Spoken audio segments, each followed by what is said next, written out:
सतनाम वाहिगुरु साहिब जियो। मांझ महला पंजवा कर पहला। अंतर अलख ना जाई लखिया। नाम रतन लै गुजा रखिया। अंतर अलख न जाई लखिया। नाम रतन लै गुजा रखिया। आगम अगोचर सब ते ऊंचा। गुर कै शब्द लखावणिया। हाँ वारी जियों वारी कल मह नाम सुनावणिया। संत प्यारे सच्चे तहारे वड भागी दर्शन पावणिया। रहा साधिक सिद्ध जिसै को फिर दे। ब्रह्मे इंद्र ध्यायन हृदय। कोट तेतीसा खोजें ताको। गुर मिल हृदय गावणिया। आठ पहर तुद जापे पवना। धरती सेवक पायक चरना। खाणी बाणी सर्ब निवासी। सबना कै मन पावणिया। साचा साहिब गुरमुख जापै। पूरे गुर कै शब्द सिंजापै। जिन पिया सेई तृपता से। सच्चे सच अघावणिया। तिस कर सहजा सोई सुहेला। आनंद विनोद करे सदकेला। सो तनवंता सो वड शाहा। जो गुर चरनी मन लावणिया। पहलों दे तैं रिज़्क समाहा। पिछो दे तैं जंत उपाहा। तुद जे वड दाता अवर न स्वामी। लवै न कोई लावणिया। जिसनो तुठा सो तुद ध्याए। साध जना का मंत्र कमाए। आप तरय सगले कुल तारे। तिस दरगह ठाक न पावणिया। तू वडा तू ऊंचो ऊंचा। तू बेअंत अत मूचो मूचा। हाँ कुर्बानी तेरे वंया नानक। दास दसावणिया। तू वड्डा तू ऊंचो ऊंचा। तू बेअंत अत मूचो मूचा।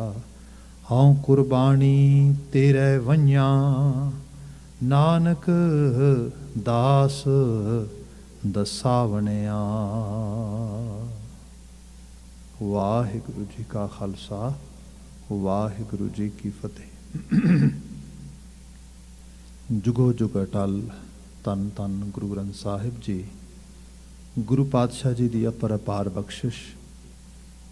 शाम समय ओंटारियो खालसा दरबार के पावन दीवान विच असी हाजिर हो रहे हैं। या घरां थावां तो गुर शब्द नाल टीवी राਹੀਂ या होर मीडिया सोर्सेस राਹੀਂ जुड़ रहे हैं। वडभागी हाँ। लड़ीवार गुरबाणी व्याख्यान विच माझ राग चल रहा है। गुरु अर्जन साहब द्वारा उच्चारण किया गया मुकामी संदेश अष्टपदियां का रूप सानू प्राप्त आ। ऑलमोस्ट सारे शब्दों की इक्को जी चाल ते बनतर आ।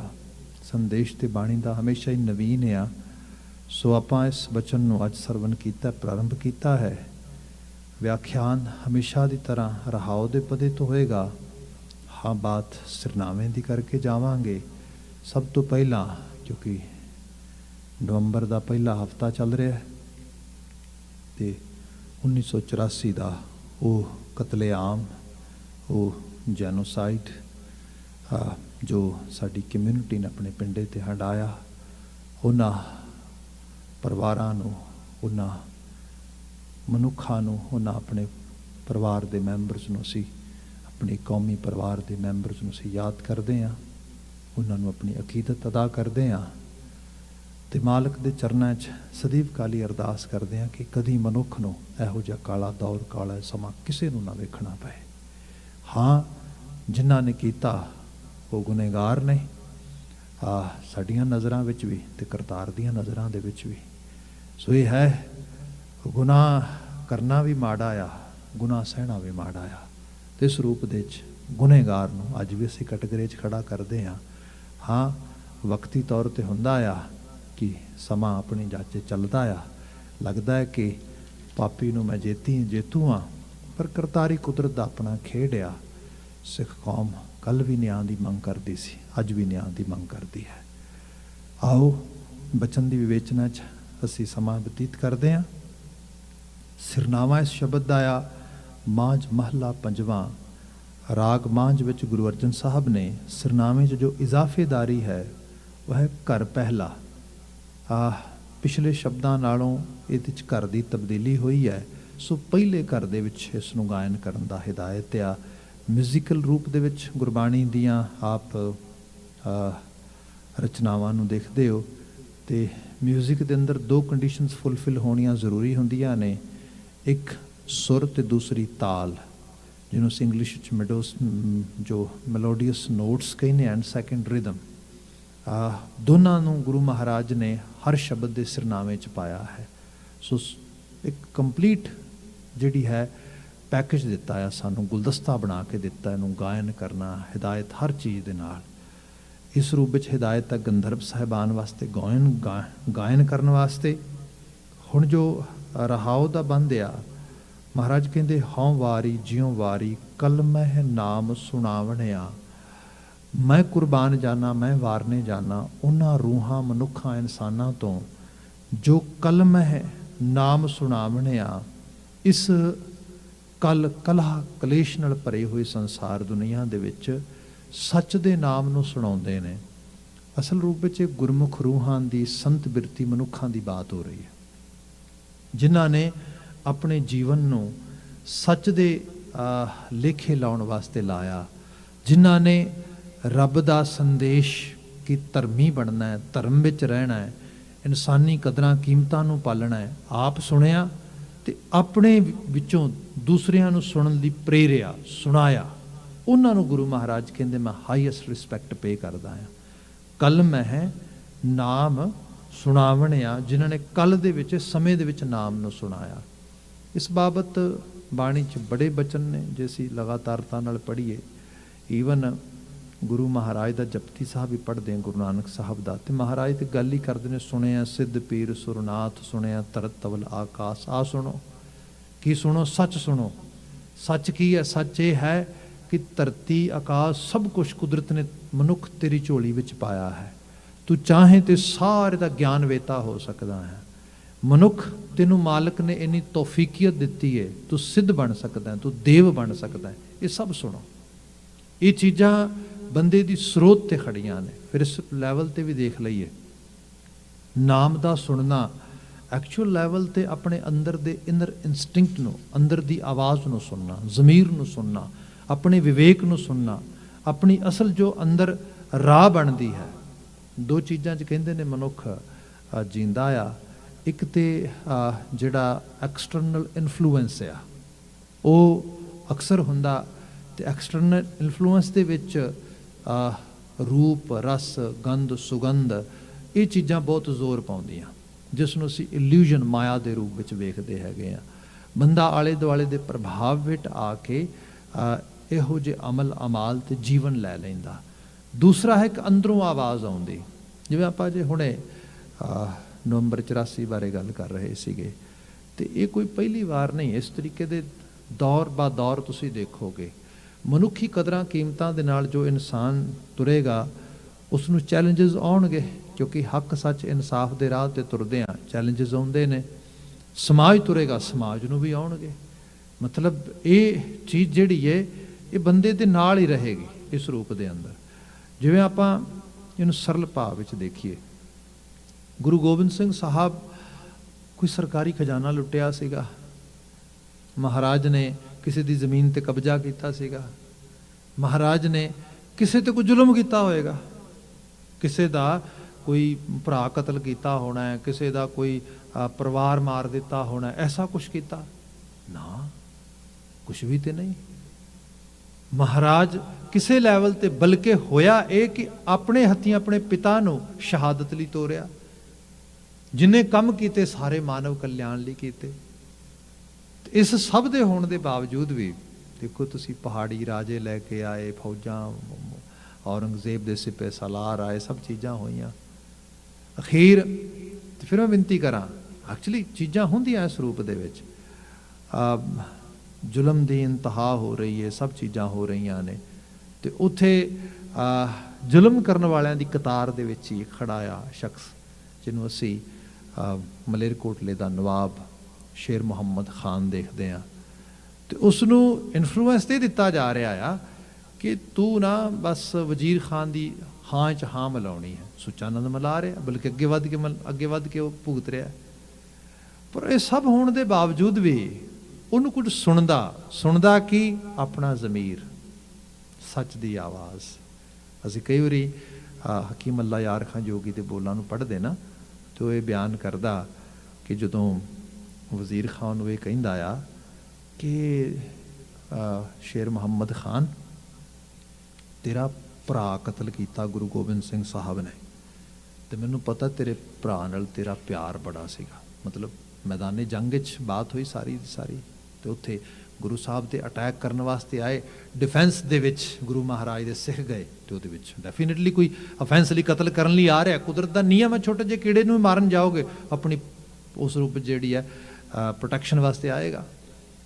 ਹੁਣ ਉਹ ਕਹਿੰਦਾ ਕਿ ਇਹ ਮੌਕਾ ਬਣਿਆ, ਗੁਰੂ ਗੋਬਿੰਦ ਸਿੰਘ ਸਾਹਿਬ ਦੇ ਪੁੱਤਰ ਨੇ ਸਾਹਮਣੇ, ਤੂੰ ਬਸ ਹੱਥਾਂ ਨਾਲ ਕਤਲ ਕਰਦਾ, ਆਪਣੇ ਭਰਾ ਦਾ ਬਦਲਾ ਲੈ। ਤੇ ਅੰਦਰੋਂ ਆਵਾਜ਼ ਆਉਂਦੀ ਉਹਦੇ, ਹਾਲਾਂਕਿ ਉਹ ਇੱਕ ਛੋਟਾ ਜਿਹਾ ਨਵਾਬ ਆ, ਸੂਬੇਦਾਰ ਇਸ ਤਰ੍ਹਾਂ ਕਹਿ ਲਓ ਕਿ ਜਿਹੜਾ ਉਸ ਵਕਤ ਦਾ ਹੁਕਮਰਾਨ ਹੈ ਉਸ ਸਾਰੇ ਖਿੱਤੇ ਦਾ, ਉਹ ਵਜ਼ੀਰ ਖਾਨ ਆ। ਉਹ ਜਦੋਂ ਉਸ ਨੂੰ ਕਹਿੰਦਾ ਕਿ ਤੂੰ ਨਾ ਬਸ ਆਪਣੇ ਭਰਾ ਦਾ ਬਦਲਾ ਹੀ ਲੈ ਲੈ, ਆਪਣੇ ਪੁੱਤਰਾਂ ਨੂੰ ਕਤਲ ਕਰਕੇ ਗੁਰੂ ਗੋਬਿੰਦ ਸਿੰਘ ਸਾਹਿਬ ਦੇ, ਤੇ ਉਹ ਕਹਿੰਦਾ ਹੈ ਕਿ ਸੱਚ ਇਹ ਹੈ ਵਜ਼ੀਰ ਖਾਨ, बदला ही लेना होगा तो हम लेंगे बाप से। जे बदले की गल है ना, तो गुरु गोबिंद सिंह साहब ने लड़ के मरांगे जे किते मिलणगे। ते ये नहीं भी भरा नूं भुल गया, भरा नूं बड़ा प्यार करदा। तो गुरु गोबिंद सिंह साहब अज भी मेरी नज़र च दुश्मन है पक्का, मैं उन्होंने बिल्कुल मारना चाहना, मेरी अंदर की तमन्ना यही है। वो कहता बदला ही लेना होगा तो हम लेंगे बाप से, खुदा महफूज रखे हमें ऐसे पाप से। खुदा तो दो वक्त मैं इबादत करके दुआ मंगदा भी खुदा हो जा पाप ना हो जाए कदे। ये है अंदर दी आवाज़ नूं सुनना। जे बंदा सुने तो अंदरों आवाज़ आउंदी है, गुनाह ना करी, पाप ना करी, माड़ा ना करी। ये जिहड़ा रूप आ ये सुनना, जदों बंदा इन्ना क सुनन लग जे, धर्मी ना हो ऐसा हो नहीं सकता, हक सच च ना जावे हो नहीं सकता। आ जिहड़ी रूप आ ना, इस नूं बाबा जी कहंदे सुन। जिन्हां ने आप सुनिया ते दूजियां नूं प्रेरिया। देखो कोई किसी बंदे दे बचन सुनन लग जाए तो उहदा फॉलोवर हो जाए, उहदा एक तरह दे नाल डिसाइपल हो जाए, इहदे विच्चों सैक्ट पैदा हुंदे ने। ते सैक्टिज्म people always call this religion. Baba ji नूं रिलीजन नहीं बनदे। बाबा जी कहंदे ज़मीर प्रस्त हो, अपने अंदर दी आवाज़ सुन। बाबा जी बल्कि इंपावरमेंट दिंदे मनुख नूं, कहंदे तू बचन भी वो सुन जिहड़े धुर दे बचन ने, ते धुर दे बचन जे तेरे धुर नूं टुंबणगे तां सुनी, तां ही तो धुर की बाणी सुनदा बंदा। आप एहसास करो, आपां गुरु महाराज दी आगोश च बैठ के बाणी दी बात करदे हां। हालांकि लगातारता नाल नॉर्थ अमेरिकन कल्चर च रहिंदियां होइआं इत्थे होर भी बहुत सारियां ड्यू बंदे नूं इत्थे मतलब रजेवें हुंदे ने, we all the time we are very busy here and we have very limited amount of time। इस सारे दे विच कथा दा भी ऐसा हुंदा प्रवाह कि एक बड़ी मुशक्कत दी कारगुजारी हुंदी है सारी, शब्द दे आवरण नूं वेखना, एहसासना। दैन एक तरह की मैं माफ़ी चाहांगा पर तपस्या का रूप जिवें कह लो, इस किस्म की चीज़ हुंदी है। तो कई बार टाइम भी नहीं लगता उस लैवल ते उस किस्म दे नाल। पर फिर भी जो किते बाणी दे बचन आउण, बोल आउण, कोई गल होए इहो जी, ਤੇ ਬੜੇ ਬੜੇ ਸਾਡੇ ਦਾਨਸ਼ਮੰਦ ਲੋਕ ਨੇ ਜਿਹੜੇ ਟੀਵੀ ਰਾਹੀਂ ਬੜੀ ਬੜੀ ਦੂਰ ਤੱਕ ਸੁਣਦੇ ਤੇ ਅਕਸਰ ਫੀਡਬੈਕ ਦਿੰਦੇ। ਤੇ ਕਈ ਵਾਰੀ ਕਹਿਣਗੇ ਵੀ ਭਾਈ ਸਾਹਿਬ ਜਿਹੜੀ ਆਹ ਬਚਨ ਆਹ ਸ਼ਬਦ ਸੁਣਿਆ ਨਾ, ਅਮੇਜ਼ਡ, ਮੇਰੀ ਤੇ ਸੁਰਤ ਜਿਹੜੀ ਹੈ ਇੱਕਦਮ ਕਿਤੇ ਹੋਰ ਪਹੁੰਚ ਗਈ। ਭਾਈ ਗੱਲ ਇਹ ਹੈ ਕਿਉਂਕਿ ਇਸ ਜਾਰੀ ਨੇ ਤੇਰੇ ਅੰਦਰ ਨੂੰ ਅੰਗੇਜ ਕਰ ਲਿਆ, ਤੈਨੂੰ ਅਹਿਸਾਸ ਹੋ ਗਿਆ ਵੀ ਸੱਚ ਨੂੰ ਸੱਚ ਕਵਾਂ, ਹਾਂ ਵਾਕਿਆ ਜੀ ਬਾਣੀ ਸੱਚ ਕਹਿ ਰਹੀ ਹੈ। ਇਹ ਤੁਰਿਆ, ਇਹ ਹੈ ਤੁਰਕੀ ਬਾਣੀ ਆਈ ਤੇ ਇਹਦੇ ਵਿੱਚ ਤਿੰਨ ਸਗਲੀ ਚਿੰਤ ਮਿਟਾਈ। ਚਿੰਤ ਕੀ ਹੁੰਦੀ ਹੈ? ਐਕਚੁਅਲੀ ਜਿਹੜੀ ਚਿੰਤਾ ਆ ਨਾ, ਇਹ ਹੁੰਦਾ ਇੱਕ ਅਜੀਬ ਤਰ੍ਹਾਂ ਦੀ ਵਰੀਜ਼ ਜਿਹੜੀਆਂ ਹਾਲਾਂਕਿ ਹੈ ਕੁਛ ਵੀ ਨਹੀਂ। ਸਪੋਜ਼ ਬੰਦਾ ਇਹ ਵਰੀ ਕਰੇ ਕਿ ਮੇਰੇ ਕੋਲ ਬੈਂਕ ਅਮਾਊਂਟ ਘਟ ਰਿਹਾ ਆ, ਮੇਰੇ ਕੋਲ ਈਵਨ ਮੇਰੀ ਸਿਹਤ ਖਰਾਬ ਹੋ ਰਹੀ ਹੈ, ਮੇਰੇ ਪਰਿਵਾਰ ਦੇ ਵਿੱਚ ਕੁਝ ਲੋਕ ਮੇਰੇ ਆਖੇ ਨਹੀਂ ਲੱਗ ਰਹੇ। These kind of, actually you can say, legitimate worries. People always say, Bhai Sahab, don't you think these are the legitimate worries? We should have all these things. I don't disagree with it. But even though we have it, ਆਪਾਂ ਸੋਚੀ ਜਾਈਏ ਇਹਦੇ ਤੇ ਕੀ ਹੋਏਗਾ? ਸਿਹਤ ਠੀਕ ਹੋ ਜਾਏਗੀ, ਪਰਿਵਾਰ ਠੀਕ ਹੋ ਜਾਏਗਾ, ਫਾਈਨੈਂਸ ਦੀ ਕੰਡੀਸ਼ਨ ਠੀਕ ਹੋ ਜਾਏਗੀ? ਨਥਿੰਗ। ਉਹ ਸਾਰਾ ਕੁਝ ਤੇ ਉਹ ਆਪੋ ਆਪਣੇ ਚੈਨਲ ਦੇ ਨਾਲ ਤਰੀਕੇ ਨਾਲ ਹੀ ਹੋਣਾ। ਹਾਂ, ਉਹ ਕੰਮ ਜ਼ਰੂਰ ਕਰੋ ਸਾਰੇ ਰੂਪ ਦੇ ਵਿੱਚ, ਪਰ ਜਿਹੜਾ ਫਿਕਰ ਆ ਉਹ ਜਾਂਦਾ ਨਹੀਂ, ਉਹ ਫਿਰ ਉੱਥੇ ਹੀ ਖੜਾ ਆ। ਇਹ ਉਦੋਂ ਹਟਦਾ ਜਦੋਂ ਕੋਈ ਇੱਕ ਹੋਰ ਫਲੋ ਨਾਲ ਜਨਰੇਟ ਹੁੰਦਾ, ਜਿਹੜਾ ਦੋ ਪਲ ਲਈ ਬੰਦੇ ਨੂੰ ਇਸ ਪਾਸਿਓਂ ਦੂਰ ਕਰ ਦਿੰਦਾ। ਇਹ ਸਾਰਿਆਂ ਨੂੰ ਲੋਕ ਕਈ ਵਾਰੀ ਐਂਟਰਟੇਨਮੈਂਟ ਵਿੱਚ ਵੀ ਚਲੇ ਜਾਂਦੇ ਵੀ ਚਲੋ ਦੋ ਪਲ ਬੈਠ ਕੇ ਨਾ ਟੀਵੀ ਦੇਖਦੇ ਆ, ਕੋਈ ਗੇਮ ਦੇਖਦੇ ਆ, then we gonna forget everything. ਠੀਕ ਹੈ ਭਾਈ, ਉਸ ਸਾਰੇ ਨਾਲ ਕੁਝ ਫਰਕ ਹੋ ਸਕਦਾ ਕਿਸੇ ਲੈਵਲ ਤੇ ਪੈ ਜਾਏ, ਪਰ ਕੋਈ ਇਹੋ ਜਿਹਾ ਥਾਟ ਵੀ ਆਵੇ ਜਿਹੜਾ ਬੰਦੇ ਨੂੰ ਇੱਕ ਹਾਇਰ ਲੈਵਲ ਤੇ ਆਪਣੇ ਅੰਗੇਜ ਕਰ ਲੇ, ਤੇ ਉਸ ਤੋਂ ਬਾਅਦ ਵਾਕਿਆ ਜਿਹੜੀ ਚਿੰਤਾ ਫਿਕਰ ਆ ਉਹ ਬੰਦਾ ਖੁਦ ਕਹੇ ਵੀ ਐਵੇਂ ਸੋਚੀ ਜਾਂਦੇ ਸੀ ਇਹਦੇ ਬਾਰੇ, ਆ ਕੋਈ ਵੱਡੀ ਚੀਜ਼ ਨਹੀਂ ਸੀ ਹੈ। ਆਹ ਜਿਹੜੀ ਚੀਜ਼ ਹੈ ਬਾਣੀ ਹੈ, ਇਹ ਹੈ ਜਿਹੜੀ ਜਦੋਂ ਬੰਦਾ ਕਿਤੇ ਸੁਣ ਲੈਂਦਾ ਤੇ ਉਸ ਨੂੰ ਆਪਣੇ ਅੰਦਰੋਂ ਕੋਈ ਆ ਰਹੀ ਆਵਾਜ਼ ਨਾਲ ਅੰਗੇਜ ਕਰ ਲੈਂਦਾ, ਤੇ ਫਿਰ ਵਾਕਿਆ 'ਚ ਸੁਣਨਾ ਸਾਕਾਰਤ ਹੋ ਜਾਂਦਾ।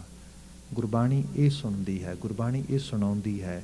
ਗੁਰੂ ਸਾਹਿਬ ਦੀ ਬਾਣੀ 'ਚ ਬੈਠੇ ਹੋਏ ਭਗਤ ਸਾਹਿਬਾਨ ਇਹ ਸੁਣਾਉਂਦੇ ਨੇ ਸਾਨੂੰ, ਇਹ ਸੁਣਨਾ ਆ ਜੋ ਐਜ਼ ਆਈ ਅੰਡਰਸਟੈਂਡ ਗੁਰਬਾਣੀ ਨੂੰ ਪੜ੍ਹਦੇ ਆ, ਅਹਿਸਾਸ ਤੇ ਆ। ਇੱਕ ਰੰਗ ਹੋਰ ਲੈ ਲਈਏ, ਕਿਉਂਕਿ ਸਾਰੀ ਉਸ ਜਨ ਦੀ ਉਸ ਰੱਬੀ ਰੂਹ ਦੀ ਤਾਰੀਫ ਵਿੱਚ ਹੈ ਜਿਹਨੇ ਸਾਨੂੰ ਇਹੋ ਜਿਹੇ ਬੋਲ ਸੁਣਾਏ, ਸੁਣਨ ਵਾਸਤੇ ਲਾਇਆ, ਸੁਣਨ ਲਈ ਪ੍ਰੇਰਿਆ। ਉਸ ਨੂੰ ਗੁਰੂ ਅਰਜਨ ਸਾਹਿਬ ਕਹਿੰਦੇ, ਹਉ ਵਾਰੀ ਜਿਉ ਵਾਰੀ ਕਲ ਮੈਂ ਨਾਮ ਸੁਣਾਵਣਿਆ, ਸੰਤ ਪਿਆਰੇ ਸੱਚੇ ਧਾਰੇ। ਇੱਥੇ ਹੁਣ ਸੰਤ ਪਿਆਰੇ ਕਿਹਾ, ਸਿੱਧੇ ਤੌਰ ਤੇ ਇੱਕ ਸੰਤ ਬਿਰਤੀ ਦੀ ਬਾਤ ਕੀਤੀ। ਆਪਾਂ ਜੇ ਤਵਾਰੀਖੀ ਰੰਗ 'ਚ ਥੋੜ੍ਹੇ ਚਲੇ ਜਾਈਏ, ਤੇ ਮੈਂ ਕੁਝ ਲਿਟਰੇਚਰ ਪੜ੍ਹਦਾ ਇਹੋ ਜਿਹਾ ਜਿਹਦੇ 'ਚ ਗੁਰੂ ਅਰਜਨ ਸਾਹਿਬ ਨਾਲ ਇੱਕ ਬਹੁਤ ਪਿਆਰ ਕਰਨ ਵਾਲੀ ਰੂਹ ਸੀ, ਸਾਈਂ ਮੀਆਂ ਮੀਰ। ਇਹ ਵੀ ਲਿਖਾਵਟ 'ਚ ਮਿਲਦਾ ਹੈ ਕਿ ਉਹਨਾਂ ਨੇ ਪਰਸ਼ੀਅਨ ਜ਼ਬਾਨ ਦੇ ਵਿੱਚ ਕੁਝ ਗੁਰਬਾਣੀ ਦੇ ਖਾਸ ਕਰਕੇ ਜਿਵੇਂ ਸੁਖਮਨੀ ਸਾਹਿਬ ਰਚਨਾ ਆ, ਇਹਦਾ ਪਾਠ ਅਨੁਵਾਦ ਵੀ ਕੀਤਾ ਸੀਗਾ ਤੇ ਇਹਦੀ ਟਰਾਂਸਲੇਸ਼ਨ ਵੀ ਕੀਤੀ ਸੀ। ਕੁਝ ਵਿਆਖਿਆਨ ਦੇ ਵਿੱਚ ਵੀ ਚੀਜ਼ਾਂ ਰਚੀਆਂ ਸੀਗੀਆਂ। ਵਕਤ ਦੀ ਝੱਲ ਵਿੱਚ ਉਹ ਕਿੱਧਰ ਗਈਆਂ ਸਾਨੂੰ ਅਹਿਸਾਸ ਨਹੀਂ ਗਾ। ਹੋ ਸਕਦਾ ਜਦੋਂ ਦੌਰ ਦਰਬਾਰ ਸਾਹਿਬ ਦੀ ਇਮਾਰਤ ਨੂੰ ਜਿਹੜਾ ਹੈਗਾ ਅਬਦਾਲੀ ਖੁਰਦ-ਬੁਰਦ ਕਰ ਰਿਹਾ ਹੈਗਾ, ਉਸ ਨੂੰ ਜਿਹੜਾ ਹੈਗਾ ਉਡਾ ਰਿਹਾ ਬਰੂਦ ਦਾ ਪਲੀਤਾ ਲਗਾ ਕੇ, ਸਿੱਖਾਂ ਨੂੰ ਜੰਗਲਾਂ 'ਚ ਰਹਿਣਾ ਪੈ ਰਿਹਾ, ਉਸ ਦੌਰ ਦੇ ਵਿੱਚ, ਉਸ ਤੋਂ ਪਹਿਲੇ ਦੌਰ ਦੇ ਵਿੱਚ, ਜਾਂ ਇਹ ਵੀ ਹੋ ਸਕਦਾ ਉਹ ਹੋਏ ਵੀ ਬਾਅਦ ਦੇ ਵਿੱਚ ਜਦੋਂ ਬ੍ਰਿਟਿਸ਼ ਉੱਥੇ ਜਾ ਕੇ ਕੰਟਰੋਲ ਕਰ ਰਹੇ ਨੇ। ਤੇ ਉਹਦੇ ਬਾਬਤ ਫਿਰ ਮੈਂ ਲਿਖਤ ਪੜ੍ਹਦਾ ਜਦੋਂ, ਤੇ ਲਾਹੌਰ ਦਰਬਾਰ ਦੇ ਵਿੱਚੋਂ ਪਤਾ ਲੱਗਦਾ ਵੀ ਜਿਹੜੇ ਡੋਗਰਾ ਐਲੀਮੈਂਟ ਆ ਉਹ ਸਾਰਾ ਸੋਨਾ ਚਾਂਦੀ ਸਭ ਲੁੱਟ ਰਿਹਾ, A to G ਲੁੱਟ ਕੇ, ਤੇ ਜਿਹੜਾ ਹੈਗਾ ਜੰਮੂ ਸਾਈਡ ਨੂੰ ਜਾ ਰਿਹਾ ਫਟਾਫਟ ਸਾਰਾ ਸਮਾਨ ਬੰਨ੍ਹ ਕੇ ਲਾਹੌਰ ਦਰਬਾਰ ਤੋਂ। ਤੇ ਅੰਗਰੇਜ਼ ਰੈਜੀਮੈਂਟ ਜਿਹੜੀ ਹੈ ਉਹ ਲਗਾਤਾਰ ਆਪਣੇ ਸਿਪਾਹੀਆਂ ਨੂੰ ਆਰਡਰ ਕਰ ਰਹੀ ਹੈ ਵੀ ਕੋਈ ਸੋਨੇ ਦੇ ਫੁੱਲਦਾਨ, ਗਮਲੇ, ਕੋਈ ਆਸਣ, ਕੋਈ ਕੀਮਤੀ ਚੀਜ਼ਾਂ, ਕੋਈ ਇਹੋ ਜਿਹੀਆਂ ਚੀਜ਼ਾਂ ਚੱਕ ਜਾਣ, ਹੂ ਕੇਅਰ ਲੈ ਜਾਣ ਦਿਓ, ਹੀਰੇ ਜਵਾਹਰਾਤ ਮੋਤੀ। ਪਰ ਇੱਕ ਚੀਜ਼ ਚੇਤੇ ਰੱਖਿਓ, ਕੋਈ ਵੀ ਜਿਹੜਾ ਰਾਈਟਿੰਗ ਵਰਕ ਆ, ਕੋਈ ਵੀ ਲਿਖਾਵਟ, ਕੋਈ ਇਹੋ ਜਿਹੀ ਚੀਜ਼, ਦਸਤਾਵੇਜ਼, ਡਾਕੂਮੈਂਟ ਆ, ਇਹ ਨਹੀਂ ਲੈ ਜਾਣ ਦੇਣਾ। ਇੱਥੋਂ ਪਤਾ ਲੱਗਦਾ ਕਿ ਇਹ ਜਿਹੜੀਆਂ ਯੂਰਪੀਅਨ ਤਾਕਤਾਂ ਉੱਥੇ ਗਈਆਂ, ਇਹਨਾਂ ਨੂੰ ਪਤਾ ਹੈ ਅਸਲ ਖਜ਼ਾਨਾ ਕੀ ਆ। ਇਹ ਤੇ मतलब कित्थे लैके चले जाणगे अल्टीमेटली कल नूं असीं अपने उन्हां नूं फिर जिहड़ा हैगा लैके अपने कानून के तरीके दे नाल फिर सारा कुछ जकड़ लवांगे। पर ये जिहड़ा ये सोर्स आ ये सारा कौम नूं अवेयर भी कर सकता है, लोगों नूं अपनी हैरीटेज का भी पता लग सकता है। सो सारे नूं आपां ग्रिप कर लिए अपने कंट्रोल दे च हो सकता उस समय, क्योंकि अजे तक भी थोड़ा थोड़ा करके कड्ढी जा रहे हैं। सो इहो जिहा बहुत सारा लिटरेचर जिहड़ा साडे कोल बहुत जखीरे के रूप में सीगा, पर अल्टीमेटली वो किते चला गया वक्त की चल जिहड़ा हैगा। ईवन आपां 1984 नूं याद कर रहे हैं, साडा तोसा खाना ते साडी जिहड़ी रैफरेंस लाइब्रेरी सारी अजे तक नहीं पता लगा किधर गई। हालांकि ये बात कदी भी ना उन्होंने स्वीकारी कहिंदे रहे हाँ सड़ गई खत्म हो गई, पर एक्चुअल लैवल तो बाद पता लग रहा कि चक के लै गए कित्थे लै गए पे अजे तक नहीं पता। इहो जिहियां चीज़ां रहीआं जिहड़ी विनती कर रहे सी तवारीख दे रंग दे विच। साईं मियाँ मीर गुरु अर्जन साहब दे बहुत प्यारे एक तरह नाल अनिन भगत कह लो, सिख कह लो, सेवक कह लो। अक्सर लाहौर तो अमृतसर आउणा, गुरु साहब नाल स्नेह दीआं बातां पाउणीआं, प्यार दी बात होनी सारी।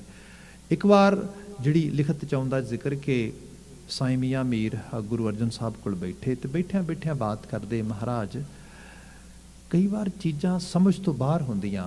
महाराज कहते साईं जी की कहन लगे, वो ये कि कुछ लोग साडे वर्गे आम बशराम मनुख जिहड़े ने ये कर्मां दा लेखा जोखा पूरा करन लई आउंदे धरती ते। ये मनुखी जिंदगी दे इहदी होंद दे बुनियादी फलसफे दे विच एक धार्मिक अकीदत भी है, एक विश्वास भी है, तो एक पुराने समय की एक विचार भी है कि असी सारे लेखा जोखा करन लई आए हैं इत्थे। वो कहंदे कि असी मनुख ते पुरबले कर्मां दा लेखा जोखा पूरा करन लई आए हैं इस धरती दे उत्ते। पर गुरु अर्जन साहब कुछ ऐसियां रूहां ने जिन्हां दा कोई लेखा जोखा नहीं धरती ते, जो ते जिउंदे मुक्त ने धरती दे उत्ते, जिन्हां नूं वेख के दूजे मुक्त हो जांदे ने, जिन्हां नूं निहाल के, जिन्हां नूं अपना के, जिन्हां दे बोलां दे विचों दूजियां नूं मुक्ति मिलदी है। महाराज वो क्यों आए धरती दे? असीं दे कर्मां दे मारे आए, पर बाबा जी जिहड़े लोग आप ही मुक्त ने उन्हां दी आमद क्यों होई? दैन गुरु अर्जन साहब मुस्कुरा के कहन लगे, साईं जी तुसीं ते गौड़ी सुखमनी अलापदे हो, पढ़दे हो, सुनदे हो, उहदे विच आप अलाही बचन दा हुक्म है। की हुक्म है जी? महाराज ने कहंदे उत्थे बचन पढ़े, बचन असीं बाणी च पढ़दे हां, जन आवन का इह सुआओ। जिहड़ा रब दा जानिया उहदा भी स्वार्थ आ, वो भी लालची है, वो भी एक लालच दा मारिया धरती ते आया। उहदा की लालच है जी? उहदा लालच अपने कर्मां दी जिहड़ी है वो काट करना नहींगा।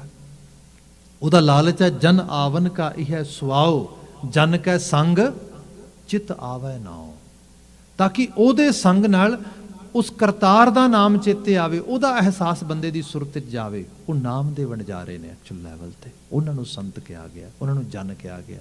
जन आवन का इह सुआओ, जन कै संग चित आवे नाओ। कहन लगे ओ ते ओ लोक ने आप मुकत मुकत करे संसार। आप ते मुकत ही ने, सैल्वेशन ते उन्हां दे घर दी दौलत आ, पर वो संसार विच वंड रहे उस रूप दे च। इत्थे गुरु अर्जन साहब दा बचन कह रहे ना कि हाँ वारी ज्यों वारी कलमै नाम सुनावणिया, संत प्यारे सच्चै धारे। वो जिहड़े जिहड़े सच दा रूप धारण करके धरती ते आए। इस नूं होर सरल कर लिया जाए, मुसीबत बंदे दी ये है कि सच दे नां दे उत्ते झूठ प्रवृत्त हुंदा समाज विच। जे आपां जिवें पंचतंत्र दियां या इहो जिहियां सिੱਖਿਆਤਮਕ कहानियां जिहड़े पुराने समय तो एंशियंट टाइम तो लिखियां रचनावां नूं पढ़ीए तो उन्हां च एक दंत कथा रूप विच एक चीज़ पाई गई। वो ये पाई, कहंदे ने कि सच ते झूठ ये दोवें सक्के भरा ही ने। ते होया ये कि दोवें नहाण वास्ते दरिया दे विच गए। सच अभोल है ते झूठ चलाक है। हुंदा ये कि दोनों वस्त्र उतार के दरिया विच नहा रहे ने, ते झूठ सच नूं प्रेरदा, तू थोड़ा होर अगे जाके पानी टेस्ट कर, थोड़ा होर गहरा, थोड़ा होर गहरा, देख किन्ना गहरा पानी है, फिर मैं भी तेरे मगर मगर आउणा आ। ते वो कहिंदे सच अभोल उहदे आखे लग के वधी जांदा अगे अगे। ਝੂਠ ਜ਼ਿਆਦਾ ਦੂਰ ਨਾ ਜਾਂਦਾ, ਜਲਦੀ ਦੇ ਨਾਲ ਬਾਹਰ ਆ ਕੇ ਸੱਚ ਦੇ ਕੱਪੜੇ ਪਾ ਕੇ ਫਰਾਰ ਹੋ ਜਾਂਦਾ। ਉਹ ਕਹਿੰਦੇ ਸੱਚ ਉਹ ਬਾਹਰ ਆਇਆ ਵਿਚਾਰਾ, ਤੇ ਕਿਉਂਕਿ ਹੁਣ ਉਹ ਝੂਠ ਦੇ ਕੱਪੜੇ ਤੇ ਪਾ ਨਹੀਂ ਸਕਦਾ, ਕਿਉਂਕਿ ਉਹ ਭੋਲ ਹੈ, ਉਹ ਕਹਿੰਦਾ ਕਿ ਨਾ ਨਾ ਨਾ ਮੇਰੇ ਤੋਂ ਤੇ ਬਿਲੋਂਗ ਹੀ ਨਹੀਂ ਕਰਦੇ, ਤੇ ਉਹਦੇ ਆਪਣੇ ਕੱਪੜੇ ਸੱਚ ਪਾ ਕੇ ਭੱਜ ਗਿਆ। ਹੁਣ ਕਹਿੰਦੇ ਜਿਹੜਾ ਸੱਚ ਆ ਉਹ ਅਲਫ ਤੁਰਿਆ ਫਿਰਦਾ ਹੈ, ਜਿਹੜਾ ਝੂਠ ਆ ਉਹ ਸੱਚ ਦੇ ਕੱਪੜੇ ਪਾ ਕੇ ਤੁਰਿਆ ਫਿਰਦਾ। ਹੁਣ ਮੁਸੀਬਤ ਇਹ ਹੈ, ਬੰਦੇ ਲਈ ਬੜਾ ਔਖਾ ਆ। ਉਹ ਜਿਹੜੇ ਸੱਚ ਦੇ ਕੱਪੜੇ ਪਾਏ ਉਹਨੂੰ ਸੱਚ ਸਮਝਦਾ, ਜਿੱਥੇ ਸੱਚ ਆਉਂਦਾ ਉਹਨੂੰ ਲਾਈਕ ਨਹੀਂ ਕਰਦਾ, ਵੀ ਹੱਦ ਹੋ ਗਈ, ਇਹ ਵੀ ਕੋਈ ਗੱਲ ਕਹਿਣ ਵਾਲੀ ਹੈ, ਕਿਉਂ ਕਹਿਤੀ ਗੱਲ ਤੁਸੀਂ, ਕਿਉਂਕਿ ਉਹ ਅਲਫ ਆ। ਇਹ ਹਾਲਤ ਸਮਾਜ ਦੀ ਹੈ, ਜਿਹੜੇ ਇਹ ਰੂਪਤਾ ਆ। ਇਸ ਕਰਕੇ ਸਚਿਆਰ ਤੇ ਸੱਚਤਾ ਦੇ ਨੇੜੇ ਜਾਣ ਵੱਲ ਤੋਂ ਬੰਦਾ ਯਰਕਦਾ ਡਰਦਾ ਉਹ ਸਾਰੇ ਰੂਪ ਦੇ ਵਿੱਚ। ਹਾਲਾਂਕਿ ਦੰਤ ਕਥਾਤਮਕ ਪੱਖ ਆ, ਪਰ ਹੈ ਬੜਾ ਸਿੱਖਿਆਤਮਕ। ਮਹਾਰਾਜ ਜਿਹੜਾ ਬਿਆਨ ਕਰਦੇ ਇਹਦੇ ਵਿੱਚ ਕਿ ਜਿਹੜੇ ਸੰਤ ਬਿਰਤੀ ਲੋਕ ਨੇ, ਹੁਣ ਇਹ 'ਚ ਗੱਲ ਇਹ ਹੈ, ਮੈਂ ਜਿਹੜੀ ਬੇਨਤੀ ਕਰ ਰਿਹਾ ਸੀਗਾ ਕਿ ਹਿਪੋਕ੍ਰੇਸੀ ਬਹੁਤ ਆ, ਪਖੰਡ ਬਹੁਤ ਆ, ਝੂਠ ਬਹੁਤ ਆ ਆਲੇ ਦੁਆਲੇ। ਬਾਣੀ ਦਾ ਬਚਨ ਇਹ ਹੈ, ਮਨੁੱਖ ਜਿਹੜਾ ਇਹਦੀ ਸਟੇਟ ਆਫ ਮਾਈਂਡ ਆ ਇੱਕ ਲੈਵਲ ਤੇ ਨਹੀਂ ਰਹਿੰਦੀ। ਜਿਹੜਾ ਬੰਦਾ ਅੱਜ ਸੱਚ ਤੇ ਵੀ ਖੜਾ ਆ, ਹੋ ਸਕਦਾ ਕੱਲ ਨੂੰ ਸਿਚੁਏਸ਼ਨ ਬਦਲੇ, ਹਾਲਾਤ ਬਦਲਣ, ਉਹ ਫਿਰ ਝੂਠ ਤੇ ਆ ਜਾਏ। ਜਿਹੜਾ ਝੂਠ ਤੇ ਖੜਾ ਹੋ ਸਕਦਾ ਕੱਲ ਨੂੰ ਸੱਚ ਤੇ ਚਲਾ ਜਾਏ। ਬੰਦਾ ਇੱਕ ਇੱਕ ਪਲ, ਇੱਕ ਇੱਕ ਘੜੀ ਦੇ ਵਿੱਚ ਬਦਲਦਾ। ਇਸ ਨੂੰ ਬਾਬਾ ਕਬੀਰ ਜੀ ਨੇ ਬਚਨ ਕਿਹਾ ਬਾਣੀ ਦੇ ਵਿੱਚ, ਕਬਹੂ ਜੀੜਾ ਊਬ ਚੜਤ ਹੈ, ਕਬਹੂ ਜਾਏ ਪਿਆਲੇ, ਲੋਭੀ ਜੀੜਾ ਥਿਰ ਨਾ ਰਹਤ ਹੈ, ਚਾਰੇ ਕੁੰਟਾਂ ਭਾਲੇ। ਇਹ ਬੰਦੇ ਦਾ ਜੀੜਾ ਐਸਾ ਲੋਭੀ ਹੈ, ਜਿਵੇਂ ਮੂਡ ਸਵਿੰਗ ਕਰਦਾ ਹੈ, ਕਦੀ ਇੱਥੇ ਹੈ, ਕਦੀ ਇੱਥੇ ਹੈ, ਕਦੀ ਇੱਥੇ ਹੈ। ਇਸ ਰੂਪ ਦੇ ਵਿੱਚ ਲਗਾਤਾਰ ਇਹ ਜਿਹੜੀਆਂ ਚੀਜ਼ ਚੱਲਦੀ। ਬੰਦੇ ਦੇ ਵਿੱਚ ਸ਼ੁਭ ਵੀ ਹੁੰਦਾ, ਅਸ਼ੁਭ ਵੀ ਹੁੰਦਾ, ਚੰਗਿਆਈ ਵੀ ਹੁੰਦੀ, ਬੁਰਿਆਈ ਵੀ ਹੁੰਦੀ। ਪਰ ਇਹ ਹੈ ਕਈ ਵਾਰ ਕੁਝ ਅਮਲ ਇਹੋ ਜਿਹੇ ਹੁੰਦੇ ਬੰਦੇ ਕੋਲ ਜਿਹੜੇ ਬਿਲਕੁਲ ਰੱਬ ਵਰਗੇ ਹੁੰਦੇ। ਪਰ ਜਿਹੜੇ ਲੋਕ ਇਹੋ ਜਿਹੇ ਅਮਲਾਂ ਚੋਂ ਰੱਬ ਦੇ ਅਹਿਸਾਸ ਨੂੰ ਮਾਣਦੇ, ਉਹ ਰੱਬ ਦੇ ਸ਼ਰੀਕ ਨਾ ਬਣਦੇ। ਉਹ ਇਹ ਨਾ ਕਹਿੰਦੇ ਮੇਰੀ ਪੂਜਾ ਕਰੋ, ਨਾ। ਇਸੇ ਕਰਕੇ ਸਾਰੇ ਭਗਤ ਸਾਹਿਬਾਨ, ਈਵਨ ਗੁਰੂ ਸਾਹਿਬਾਨ ਨੂੰ ਤੁਸੀਂ ਦੇਖੋ, ਉਹ ਬਲਕਿ ਜਿੱਥੇ ਸਮਾਜ ਨੂੰ ਸਿੱਖਿਅਤ ਕਰਦੇ, ਆਪਣੇ ਆਪ ਨੂੰ ਵਾਰ-ਵਾਰ ਕਹਿੰਦੇ ਮੈਂ ਕੁਝ ਨਹੀਂ ਗਾ। ਬਾਬਾ ਕਬੀਰ ਸਰੀਖੀ ਰੂਹ ਦੀ ਬਾਤ ਕਰੀਏ, ਕਿਤੇ ਬਚਨ ਕਿਹਾ ਕਿ ਅਬ ਤੋਂ ਜਾਏ ਚੜ੍ਹੇ ਸਿੰਘਾਸਨ ਮਿਲੇ ਹੈ ਸਾਰੰਗ ਪਾਣੀ, ਰਾਮ ਕਬੀਰਾ ਏਕ ਭਏ ਹੈ। ਰੱਬ ਤੇ ਕਬੀਰ ਇੱਕ ਹੋ ਗਏ ਨੇ।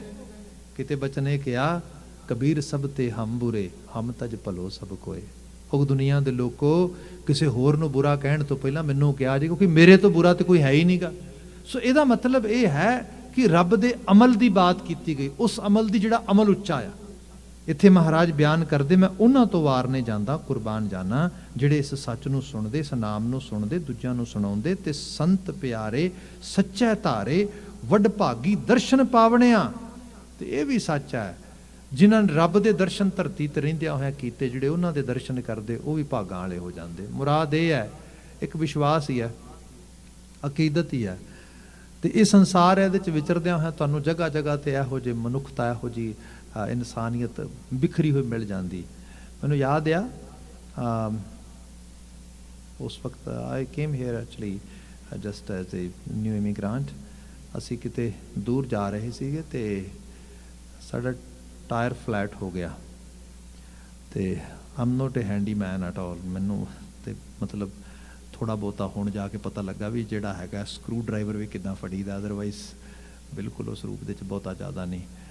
ਤੇ ਹੁਣ ਗੱਡੀ ਦਾ ਟਾਇਰ ਕਿੱਦਾਂ ਬਦਲਾਂਗੇ, ਇਹ ਤਾਂ ਬੜੀ ਵੱਡੀ ਮੁਸੀਬਤ ਆ। ਖੈਰ ਵਾਈਟ ਕਮਿਊਨਿਟੀ ਦੇ ਵਿੱਚੋਂ ਇੱਕ ਲੇਡੀ ਨੇ ਗੱਡੀ ਖੜੀ ਕੀਤੀ and she helped very well. Wow, ਕਮਾਲ ਹੋ ਗਈ ਹੈ ਨਾ। ਤੇ ਹੁਣ ਉਹ ਮਤਲਬ ਬੰਦਾ ਕਈ ਵਾਰੀ ਹਿਚਕਿਚਾਹਟ ਵੀ ਕਰਦਾ ਹੈਗਾ, but somehow I actually put my words in a very polite statement and I asked her ਕਿ ਜੇ ਕੁਝ ਥੋੜੀ ਜਿਹੀ ਪੇਮੈਂਟ ਤੈਨੂੰ ਕਰ ਦਿਆਂ ਤੇ ਇੰਨੀ ਵੱਡੀ ਹੈਲਪ ਕੀਤੀ ਉਸ ਰੂਪ ਦੇ ਵਿੱਚ। ਐਂਡ ਉਹ ਮੈਨੂੰ ਜਵਾਬ ਵਿੱਚ ਇਹ ਕਹਿੰਦੀ ਕਿ no actually you have to pay me full price. ਮੈਂ ਕਿਹਾ ਦੈਟਸ ਗੁੱਡ, ਚਲੋ ਗੱਲ ਬਣ ਗਈ। ਤੇ ਮੈਂ ਕਿਹਾ ਵੀ then you have to tell me. ਕਹਿੰਦੇ price is whenever anybody else in any sort of actually trouble, you have to help. Promise me. Wow, salute you.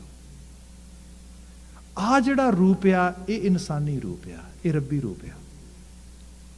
ਜਿੱਥੇ ਬੰਦੇ ਨੂੰ ਇਹੋ ਜਿਹਾ ਅਹਿਸਾਸ ਹੋ, ਜਿਹੜਾ ਬਚਨ ਮਹਾਰਾਜ ਨੇ ਕਿਹਾ ਨਾ ਕਿ ਵਡਭਾਗੀ ਦਰਸ਼ਨ ਪਾਵਣਿਆ, ਆਪ ਅਹਿਸਾਸ ਕਰੋ ਇਹੋ ਜਿਹੇ ਇਨਸਾਨ ਨੂੰ ਮਿਲ ਕੇ ਕੈਸੀ ਖੁਸ਼ੀ ਹੋਈ ਹੋਏਗੀ। ਮੈਂ ਅੱਜ ਵੀ ਜ਼ਿਕਰ ਕਰ ਰਿਹਾ ਉਹਦਾ। ਇਹੋ ਜਿਹੇ ਰੂਪ ਜਿਹੜੇ ਨੇ ਇਹ ਧਰਤੀ ਦੇ ਉੱਤੇ ਬੰਦਾ ਵਰਤਾਏ, ਰੱਬ ਬੰਦਿਆਂ 'ਚ ਵਰਤਦਾ, ਤੇ ਰੱਬ ਜਦੋਂ ਬੰਦਿਆਂ 'ਚ ਵਰਤਦਾ, ਬੰਦਿਆਂ 'ਚ ਵਰਤਦੇ ਹੋਏ ਰੱਬ ਦੇ ਲੋਕ ਫਿਰ ਆਸ਼ਿਕ ਹੋ ਜਾਂਦੇ। ਇੱਥੋਂ ਇਨਸਾਨੀਅਤ ਵੱਡੀ ਹੋ ਜਾਂਦੀ। ਸਾਰਾ ਸ਼ਬਦ ਇਸੇ ਕਿਸਮ ਦੀ ਬਾਤ ਕਰੇਗਾ। ਇਹ ਸੱਚ ਸੁਣਨਾ, ਇਹ ਇਨਸਾਨੀਅਤ ਸੁਣਨੀ ਸਾਡੇ ਲਈ ਬੜੀ ਜ਼ਰੂਰੀ ਹੈ। ਇੰਨੇ ਕੁ ਬਚਨਾਂ ਦੇ ਨਾਲ ਹੀ ਮੈਂ ਖਿਮਾ ਚਾਹਾਂਗਾ, ਸਮਾਂ ਹੋ ਗਿਆ। ਭੁੱਲਾਂ ਗਲਤੀਆਂ ਨਾ ਚਤਾਰਨੀਆਂ।